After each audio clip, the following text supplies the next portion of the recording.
పశ్చిమ గోదావరి జిల్లా పూలపల్లిని క్లీన్ విలేజ్గా మార్చేందుకు అక్కడి ప్రజలు సంకల్పించారు. గ్రామస్తులందరూ కలిసి శ్రమదానం చేశారు. గాంధీ మెగా ఫౌండేషన్ ఆధ్వర్యంలో గ్రామంలోని శ్మశాన వాటికను శుభ్రం చేశారు. స్వచ్ఛ భారత్ కార్యక్రమంలో భాగంగా పిచ్చి మొక్కలతో పేరుకుపోయి అపరిశుభ్రంగా ఉన్న శ్మశాన వాటికను శ్రమదానం చేసి శుభ్రం చేసినట్లు Gandhi mega foundation chairman Gandhi Bhagavan అన్నారు.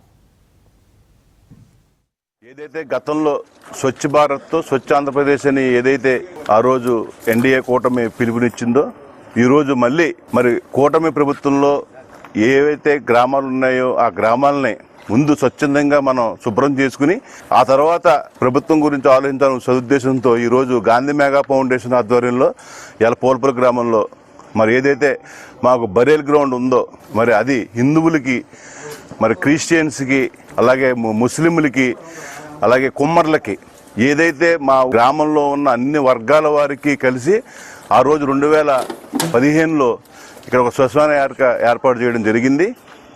ఆ రోజు ఏదైతే మా గ్రామంలో కనిస్థితి ఈ గ్రామానికి ఉండటం వల్ల మనం కొంత సొంత ఖర్చులతో చేసాం.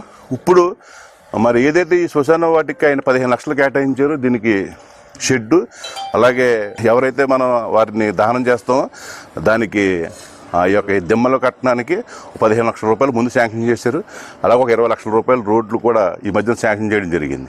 మా పార్టీ నాయకులు కాదు, కార్యకర్తలు కాదు, గ్రామ ప్రజలందరూ కలిసి ముందు ఏదైతే కొద్దిగా అశుభ్రంగా ఉందో అదంతా ముందు గ్రామాన్ని మనం శుభ్రం చేయాలి, ముందు మనం స్వచ్ఛందంగా నిలబడాలి అనే ఉద్దేశంతో ఈరోజు ఈ కార్యక్రమం తీసుకోవడం జరిగింది.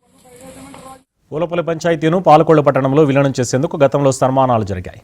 అయితే ఈ ప్రయత్నాలు ఫలించకపోవడంతో గత కొన్నేళ్లుగా ఇటు పంచాయతీకి అటు పట్టణానికి సంబంధం లేకుండా పోయింది. దీంతో 14 ఫైనాన్స్ నిధులు లేక గ్రామాన్ని అభివృద్ధి చేసేందుకు అవకాశం లేకపోయింది. ఇప్పుడు మరలా పంచాయతీలో తిరిగి కొనసాగించే విధంగా ప్రభుత్వం జీవో ఇచ్చింది. మంత్రి నిమ్మల రామానాయుడు శ్మశాన వాటికను అభివృద్ధి చేసేందుకు 15 లక్షల నిధులు కేటాయించారు.